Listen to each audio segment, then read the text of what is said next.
बहनों भाइयों, भारत निर्वाचन आयोग ने झारखंड और महाराष्ट्र के बाद उत्तर प्रदेश में भी उपचुनाव का ऐलान कर दिया है। झारखंड और महाराष्ट्र में प्रॉपर असेंबली इलेक्शन और उत्तर प्रदेश में बाई इलेक्शन का अनाउंसमेंट हो गया है और एक बार फिर से हम चुनाव के मैदान में हैं। दो राज्यों का प्रॉपर चुनाव हो रहा है, लेकिन सर्वाधिक चर्चा किसकी है? उत्तर प्रदेश की है। किसी राज्य का उपचुनाव भी कहीं कहीं विधानसभाओं के चुनाव से भी बहुत ज्यादा ताकतवर होता है और यूपी का ये चुनाव बहुत दिलचस्प है। बहनों भाइयों, आज बहुत कुछ डेवलपमेंट हुए हैं, आज चर्चा इसी विषय की। बहन भाइयों, ये भारत चुनाव प्रधान देश है। यहाँ एक चुनाव खत्म होते हैं, दूसरा चुनाव शुरू हो जाता है। ये चुनाव की जो उत्सव धर्मिता है, ये भारतीयों के साथ साथ हमारे आयोग, पॉलिटिकल पार्टीज और कार्यकर्ताओं को बहुत पसंद आती है और इनको बहुत मुफीद लगती है। अभी जैसे हाल ही में हमने देखा कि जम्मू कश्मीर और हरियाणा में चुनाव संपन्न हुए, वहां मुख्यमंत्रियों ने अभी शपथ भी नहीं ली कि नए चुनाव का ऐलान हो गया। अब महाराष्ट्र, झारखंड, उत्तर प्रदेश और देश भर की जहां जहां भी सीटें रिक्त हुई हैं पार्लियामेंट की और असेंबली की, वहां वहां चुनाव घोषित कर दिए गए। महाराष्ट्र में 20 नवंबर को वोटिंग है, झारखंड में 2 चरणों में 13 नवंबर और 20 नवंबर, उत्तर प्रदेश में 13 नवंबर को, और काउंटिंग सबकी एक साथ 23 नवंबर को होगी। बहनों भाइयों, लेकिन खास बात यह है कि पूरे देश भर की मीडिया में चर्चा उत्तर प्रदेश की है, होनी भी चाहिए। सर्वाधिक ताकतवर राज्य है राजनीतिक रूप से, तो यहाँ की चर्चा के बिना तो बात खत्म ही नहीं हो सकती। तो यहाँ के चुनाव घोषित हुए, लेकिन उसमें भी एक पेंच फंस गया। अयोध्या जनपद की मिल्कीपुर सीट, जहां से अवधेश प्रसाद एमएलए हुआ करते थे और वो एमपी हो गए, उनके इस्तीफे से रिक्त हुई, उस सीट पर चुनाव नहीं घोषित हुए, उसको होल्ड कर लिया गया। तो चुनाव आयोग से पत्रकारों ने पूछा कि पूरे देश का चुनाव घोषित हुआ, आपने मिल्कीपुर का क्यों रोक लिया? तो उन्होंने कहा कोई इलेक्शन पिटीशन दाखिल हुई। तो पत्रकारों ने इलेक्शन पिटीशन निकाली, उसमें साल भर से कोई सुनवाई नहीं हुई। कोर्ट ने किसी तरह का कोई आदेश नहीं दिया कि वहां चुनाव नहीं हो सकते, लेकिन चुनाव आयोग ने वहां के चुनाव फिलहाल के लिए रोक दिए। अब ये सब चल रहा था, तब तक एक और डेवलपमेंट आया कि ये पिटीशन की है बीजेपी के पूर्व विधायक बाबा गोरखनाथ ने। उनके वकील ने ऑन कैमरा ऐलान कर दिया पिटीशन कल वापस ले लेंगे। लेकिन बिना कोर्ट के किसी इंस्ट्रक्शन के ये चुनाव भी रुका, ये भी हैरानी की बात है। और अगला आदमी कह भी रहा है कि हम पिटीशन वापस लेंगे। लेकिन फिलहाल 9 सीटों पर उपचुनाव है और मिल्कीपुर में अभी चुनाव नहीं है। विपक्ष आरोप लगा रहा है कि हार के डर से ये जंग टाली गई है। अखिलेश यादव का ट्वीट और कांग्रेस के भी स्टेटमेंट इस पर आए हैं, बीजेपी का आना बाकी है।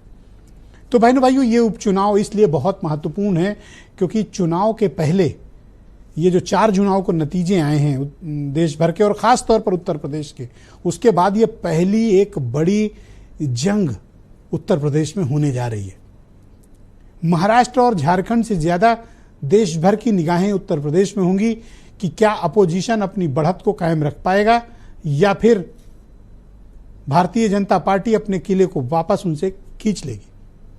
कुल 10 सीटों में 5 समाजवादी पार्टी के पास, 4 बीजेपी के पास, 1 आरएलडी के पास इस वक्त का स्टेटस है, लेकिन एक पर चुनाव अभी रुका है, लिहाजा 9 की बात है। 4-4-1 क्या सीटें बट गई दोनों तरफ की? सीटों के बटने में कोई पेच, क्योंकि अब 18 तारीख तक नॉमिनेशन की प्रक्रिया शुरू होगी और 25 को नॉमिनेशन खत्म हो जाएंगे। इस दौरान सारे टिकट भी फाइनल होने हैं और चुनाव मैदान में उतरना भी है।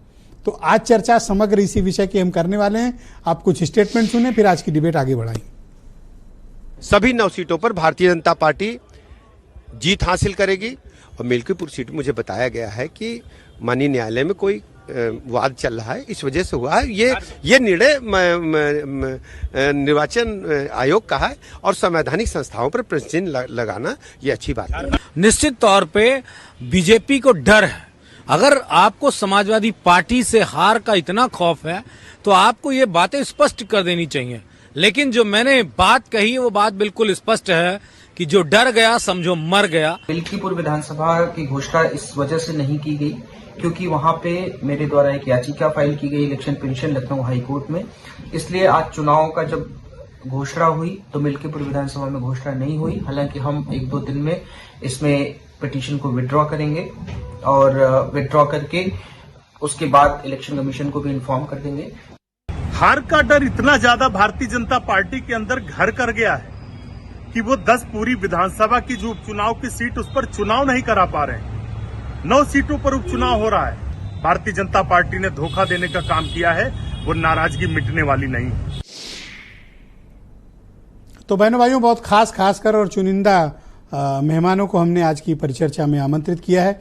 हमारे साथ निषाद पार्टी के राष्ट्रीय अध्यक्ष और उत्तर प्रदेश सरकार में senior cabinet minister Sanjay Nishad ji studio में मौजूद हैं। समीर सिंह भारतीय जनता पार्टी के प्रवक्ता हैं।